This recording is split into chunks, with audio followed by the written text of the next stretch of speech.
Cardigan Bay, or Cardi, as he was affectionately known to adoring fans in 4 countries in the early 1960s, was literally a horse in a million. He accomplished many honours and records during his long and distinguished career, including one record which can never be taken from him. He was the world's first $1 million standardbred. The Cardigan Bay saga will leave no doubt as to the great ability and raw courage of this plain-looking bay gelding, who captured the imagination of the entire harness racing world. Born on the 6th of November 1956 in Southland, New Zealand, Cardigan Bay was bred by the late Sandy and Davy Todd and was one of the first crop of imported American sire Hell Triax from Colwyn Bay, a mare who traced to strong thoroughbred lines. Cardigan Bay was bought for £2,500 by Auckland billiards and snooker hall proprietor Merv Dean for his wife Audrey. Placed in the stables of top horseman Peter Wolfenden, their deeds and emotional bond became legendary. If you could make a recipe of a horse with stamina, speed, tractability, determination, everything, that was what would come out would be Cardigan Bay. What was he like to drive? Oh, brilliant. Yes, terrific.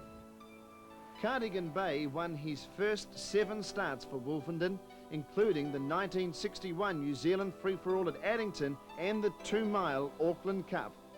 His victory in the 1961 New Zealand Free-for-All was certainly memorable. The race, which had been delayed 40 minutes, was run at the height of a spectacular fire that completely gutted the main public grandstand. After Cardigan Bay equalled the New Zealand record for successive wins of 10 set by War Boy some 30 years earlier, he was set to challenge Australia's best pacers in the 1962 Interdominion series at Gloucester Park. Handicapped on 12 yards, Cardigan Bay brilliantly won his first 2 heats and was due to clash with Sydney pacer James Scott, the 24-yard backmarker, who was also unbeaten in 2 heats in the final round of heats. Fate prevented that epic clash, however. Cardigan Bay suffered a training mishap and was immediately scratched from the series. In fact, it was thought he may not ever race again. Considered to be washed up in February 1962, Cardigan Bay made a miraculous recovery and went back into work. Incredibly, by September 1962, Cardigan Bay was back on the track. To the surprise of those who had seen his plight in Perth, newspapers were soon carrying descriptions of the Wonder Horse's New Zealand victories. Just 6 months after the Perth accident, Cardigan Bay won first up from 36 yards at Alexandra Park. He added another 6 wins before another foray against the Aussies was planned in 1963. At his first start on that Australian campaign, Cardigan Bay came off 24 yards to win the Summer Cup at Harold Park. They straighten a run down to the winning post, where they'll have 2 circuits of the course to go, and the leader is still Interdominion. From Wickerwack showing up on the outside. In on the rails is Woodland Prince. Sealy Wide is next. They're followed by Mary Mavis with Cardigan Bay on the outside of Mary Mavis. The next one is Diamond Hanover with Loose Hope on the outside of Diamond Hanover. They're followed by Maestro's Melody. Wickerwack ran right off the track there in the centre of the field and has dropped back to last. However, the leader, Chief Patess, is on the outside of Maestro's Melody, about 4th last. El Tegra is next, then Last Command. And Wickerwack has been pulled up along the back straight, and Sealy has gone to the lead from Interdominion. Cardigan Bay moving forward up on the outside, and Interdominion is close up in 2nd place. They're followed then by Lose Hope making ground wide, then Diamond Hanover being urged forward, Woodland Prince losing ground on the rails, then Mary Mavis. Chief Patess wide has to make up a lot of ground. Maestro's Melody is on the rails. On the outside of him is Last Command, and Wickerwack is pulled up. El Tegra is turning into the straight now, 2nd last. In the straight now and running to the winning post and the bell, and Sealy is holding Cardigan Bay at the moment, with Lose Hope moving up 3 wide, covering a fair amount of extra ground. Interdominion is on the rails, then Diamond Hanover, Woodland Prince, Chief Patess wide, then Mary Mavis, and they're followed by Last Command and Maestro's Melody. El Tegra is out of it, and Wickerwack has been pulled up. 2 furlongs out in the back straight, and Celia still holding Cardigan Bay.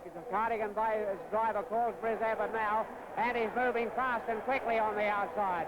The driver of Cardigan Bay has gone for the whip and shot that horse clear of Seeley, who's now under the whip. Then Lose Hope. Cheaper Tess is finishing determinedly under the whip, and then Eden Monaro. Cardigan Bay from Seeley under the whip, Lose Hope and Cheaper Tess.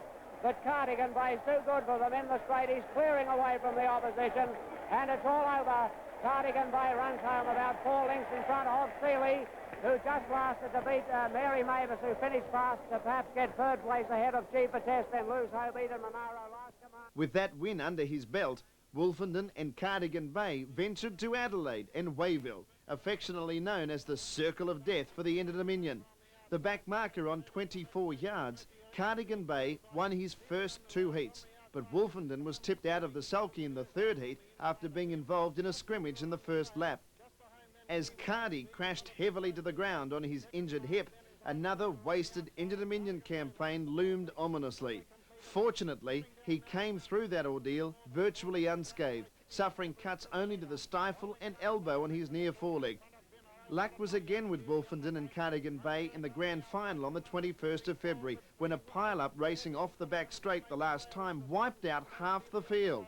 Idle Raider, the main danger to Cardigan Bay, appeared to falter and lost ground, then tangled in his gear and crashed to the track, throwing the field into confusion. Look at Idle Raider go around the outside. Up towards the stand now, or rather the home turn for the second time, and the leader is still Waitaki Hanover, but going to be taken on now by Idle Raider over on the outside, 3 deep at making a tremendous impression. Being followed forward by Cardigan Bay, also 3 wide. On the inside of Idle Raider is Binhara on the rails, and also Smoky Eric. They're being followed in by Young Judy Ayres Idle. Just behind them, Seeley, then Kiwi Dillon on the outside. Behind them, Dusty Miller being followed by Columbus, and last of all is Loose Hope. Down the back stretch now, and the leader is still Waitaki Hanover. Here's Cardigan Bay going to put in his claim on the outside now, but Idle Raider is going forward too. Not much between the 3 leaders as they go up towards the concrete stone. Well, Cardigan Bay got into a little bit of trouble there and dropped back, but around the home turn now with little more than 2 laps of trouble, and the leader is still Waitaki Hanover from Idle Raider on the outside. Being followed forward by Cardigan Bay on the outside of Binaro. About 2 lengths away down to Smoky Eric. Young Judy on the fence. Then comes Ayres Idle, followed by Seeley, Kiwi Dillon, Dusty Miller, then Lose Hope, and last of all, Columbus. Towards the back stretch now, about a lap and 3/4 to trouble, and Waitaki Hanover still the leader from Idle Raider on the outside. Cardigan Bay only a little more than a length back in 3rd position on the outside of Binaro. A length and a quarter away then would be Young Judy on the rails, and Smoky Eric on the outside. They're being followed in by Seeley, one over on the outside of Seeley as Ayres Idle. Around the home turn now, they come into the straight for the bell, and the leader is still Waitaki Hanover from Idle Raider, being driven confidently by Ryan on the outside. Just behind them, Binaro, they're being followed by Cardigan Bay. Here's Ayres Idle on the outside, being followed forward by Young Judy on the rails, and Smoky Eric towards the back stretch for the last time, and Waitaki Hanover still the leader from Idle Raider by about a length, being followed by Cardigan Bay, now making another drive on the outside. Nearest to the others, Binaro on the rails, going up towards the home turn, and Waitaki Hanover still the leader. Cardigan Bay putting in his claim on the outside now. In the centre, dropping back a little now. Oh, Idle Raider came down there and interfered with several runners. Carts going in all directions, but around the home turn. And Cardigan Bay the leader from Waitaki Hanover on the inside, and Cardigan Bay won the money. Cardigan Bay has won the money from Dusty Miller, who flew home on the outside. Waitaki Hanover third, followed then by Binaro. Next over the line then was Columbus, followed by Lose Hope, and then came a rather an unusual sight, Bill Shin and Seeley's cart, 2 drivers in the 1 cart. Left in the care of Bill Wilkins when Wolfenden returned home to Auckland, Cardigan Bay came off 36 yards to win the Lady Brooks Cup at the Melbourne Showgrounds. He then posted 4 wins and a second from 5 starts at Harold Park, including this one from 36 yards on the 11th of April. They're about to straighten the run down to the winning post. The bell lap coming up, and first into the straight, Waitaki Hanover from Mary Mavis, in behind the medium blue. El Tegra on the outside, then Jack's Flight, the next one Diamond Hanover, Lose Hope, Cardigan Bay moving forward, trailing Diamond Hanover, then Seeley and Yonkers as last. At the winning post, and the bell, and down to the 3 furlong turn, Waitaki Hanover is still the leader from Mary Mavis. The next one, medium blue, they're followed then by El Tegra. The next one is Diamond Hanover. Cardigan Bay moving fast around the outside. Jack's Flight, then Lose Hope, and Seeley finishing on. Waitaki Hanover is a good leader up along the back straight from Mary Mavis. And now hard driven under the whip. Cardigan Bay is finishing with a fast run round the outside. Medium Blue, then El Tegra and Jack's Flight.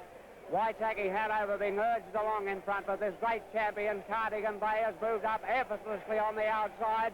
Both the leaders under the whip now. Waitaki Hanover on the inside, Cardigan Bay on the outside, then Mary Mavis, Medium Blue, and Jack's Flight. In the straight, and Cardigan Bay is shot well clear. And in the run home, it's a great horse, this, one of the greatest paces this country has ever seen. Cardigan Bay comes down to the line, a great win.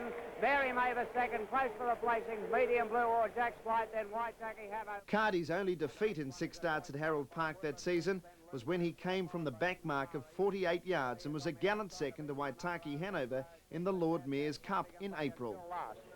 On the top turn, about to come back to the straight again, and Waitaki Hanover with his driver Kenley sitting back against him, leads for Mary Mavis, then Medium Blue there, followed by Yonkers. Jack's Flight on the outside of Yonkers. Then Adroit, there's Woodland Prince, Lose Hope, and here's Cardigan Bay going fast around the outside of them. Seeley is next, and Chief Atessa setting out and got a trail behind Cardigan Bay. Both of them are wide in the straight, running to the winning post. This is the bell. And here the leader is still Waitaki Hanover from Mary Mavis, then Medium Blue. Jack's Flight taken out and moving forward. Adroit going on the inside of Cardigan Bay, moves up quickly after the bell on the 3 furlong turn. And Waitaki Hanover is still the leader from Jack's Flight. They're followed by Mary Mavis. Cardigan Bay has had to go right round them. In behind them then is Yonkers. They're followed by Medium Blue. Chief Attest setting out after them, and the others are a long way back with Seeley going around the outside. Waitaki Hanover is still going strongly in front of Jack's Flight. They're followed then by Mary Mavis. Cardigan Bay has had to make it under the whip now. Cardigan Bay is finishing well. Edgar Kenley is stooling the leader. Waitaki Hanover along. Cardigan Bay is hard at work. Driver's hard at work on him. Waitaki Hanover leads. From Cardigan Bay. I don't know whether he can win this. Waitaki Hanover leads well into the straight from Mary Mavis, and Cardigan Bay under the whip. But in the straight, Waitaki Hanover's coming away from Cardigan Bay. And now it's all over. Waitaki Hanover first, Cardigan Bay finished on again and ran second ahead of Mary Mavis, then Chief Attest. Cardigan Bay had just one more season of racing in New Zealand during 1963-64. with 14 starts producing 10 wins, 1 second and 1 third. For good measure, at Cambridge on the 28th of September 1963, Cardigan Bay equalled the Australasian mile record of 1:57.6, established 4 years earlier by Caduceus. Cardigan Bay set the seal on his greatness when he overcame a demanding 54-yard handicap to beat Robin Dundee and Master Allen in the 1963 New Zealand Cup, running the 2 miles in 4 minutes 11.2. Further back, we've got a Reedy. They've got 1 mile and 3/4 left to go, then 5 lengths to Cardigan Bay.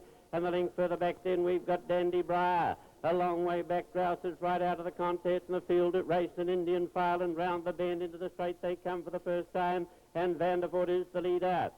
Now Vandervoort is bowling along, is followed by the grey blueprint, they're followed by Sunchief, they're followed in by Arrow. Arrow is followed in by Master Al and the black, red and gold on the outside, then Robin and D with the white bridle on the inner.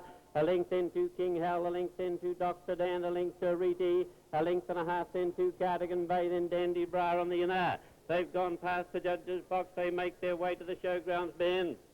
Now round the showground bend they go for the first time, and Vandervoort is still the leader. He bowls along in front, the youngest horse in the race with 1 mile and 3 furlongs left to go. He calls the tune. By a length in from Blueprint, a length to Sunchief, a length into Arrow. These 4 an Indian file, and round into the back they go. They're followed then by Master Al on the outside and Robin and D on the inner. 3/4 of a length to King Hell, and King Hell is followed then with 1 mile and 1/4 to go by Dandy Briar on the inside. Then we've got Dr. Dan on the outside. There's Dandy Briar. Gets into the back of Robin and D. Sulky, breaks up a wee bit, then Ariti, then Cardigan Bay, and they race down the back. They've got just over 1 mile and 1 furlong left to go.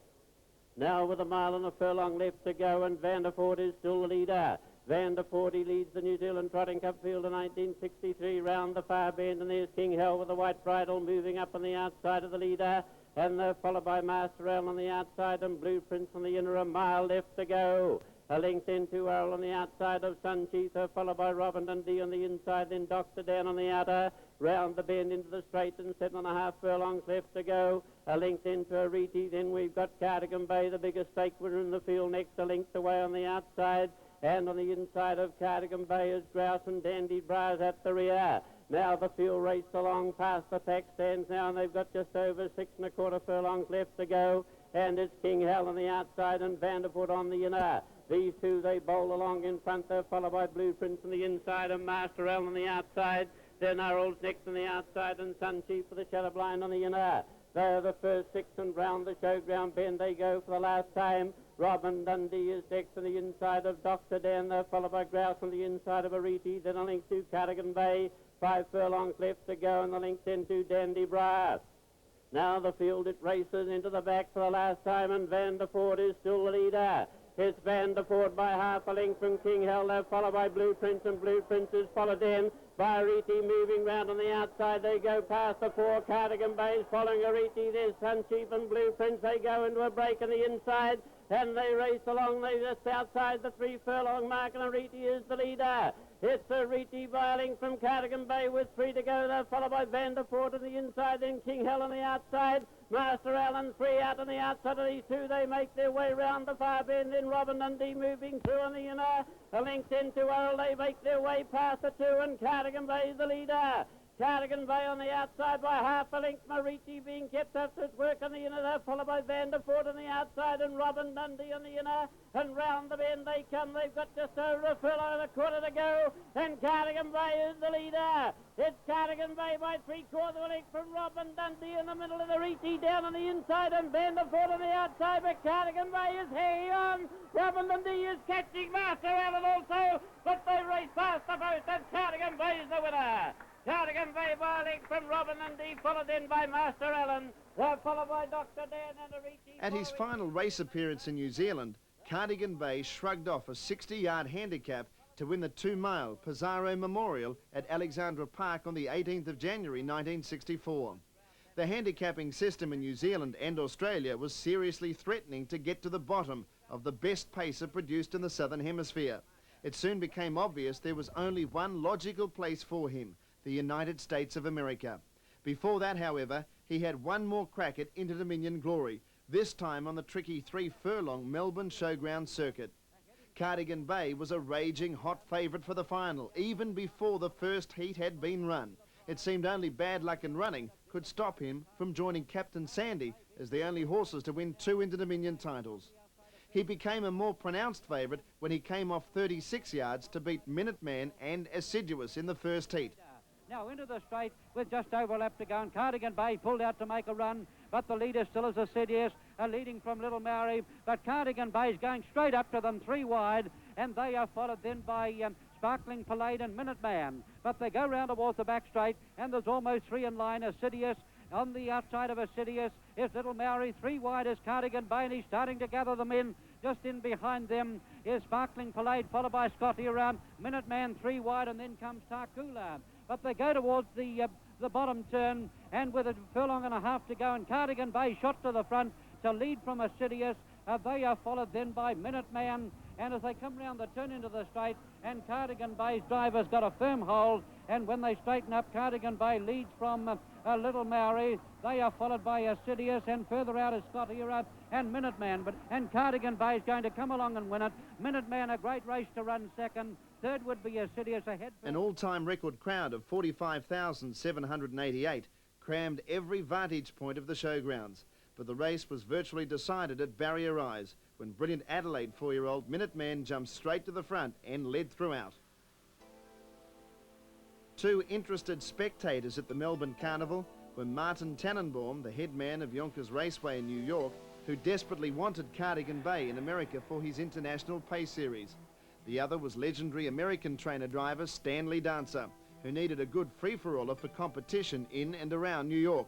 Acting on behalf of a syndicate, Dancer offered $100,000 for the purchase of Cardigan Bay. He struck a deal. He also arranged to send Cardi back to Auckland after his racing days had finished in the US.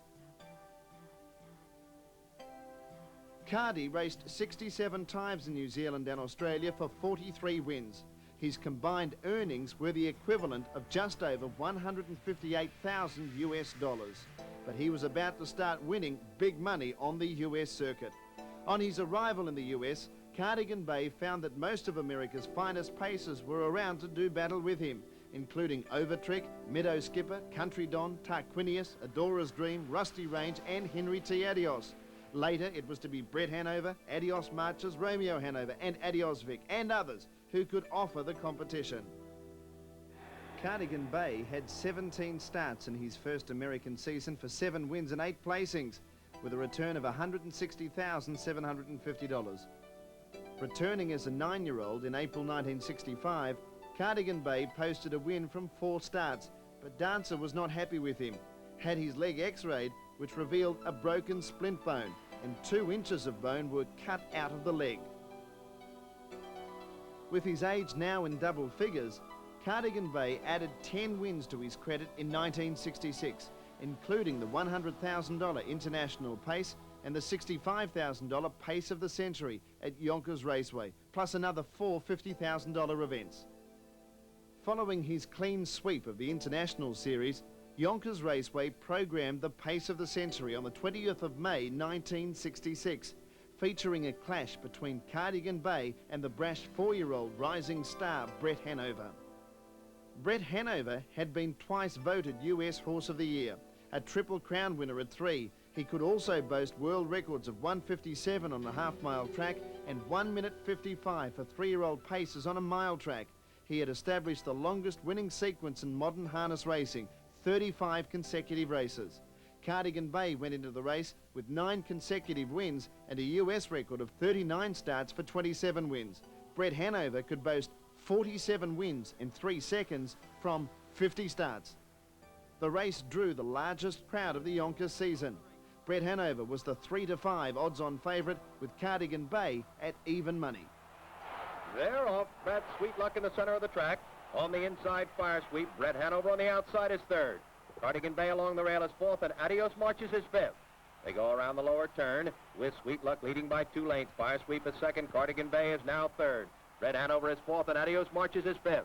They go along the back stretch, and that's Sweet Luck leading by a little more than a length. Fire Sweep is 2nd by 2.5 lengths. Cardigan Bay is 3rd. Brett Hanover is 4th, and Adios Marches is 5th. They go to the quarter in 28 and 3. Into the far turn, Sweet Luck is in front. Fire Sweep is 2nd by 2.5 lengths. Cardigan Bay is 3rd. Brett Hanover is 4th. Adios Marches is 5th.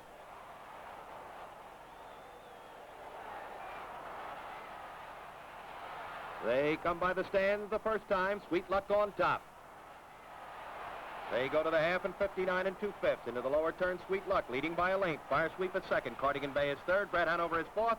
And Adios Marches is 5th. They go around the lower turn. Sweet Luck is in front. Fire Sweep is 2nd. Cardigan Bay is 3rd. Brett Hanover is 4th. Adios Marches is 5th.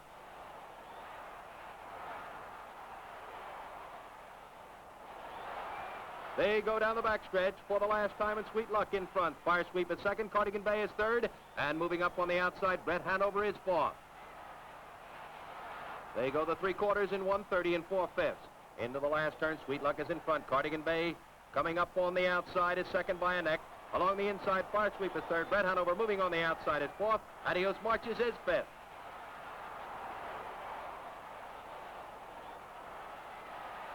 Here they are at the head of the stretch. It's Sweet Luck along the rail. A length behind Cardigan Bay. That's Brett Hanover. Cardigan Bay is in front. Brett Hanover is coming at him. Cardigan Bay holding him off. Cardigan Bay goes under the wire, the winner.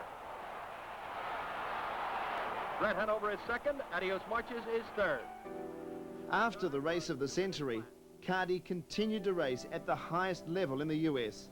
As an 11-year-old, he was the first horse, harness or galloper, to break $1 million in prize money.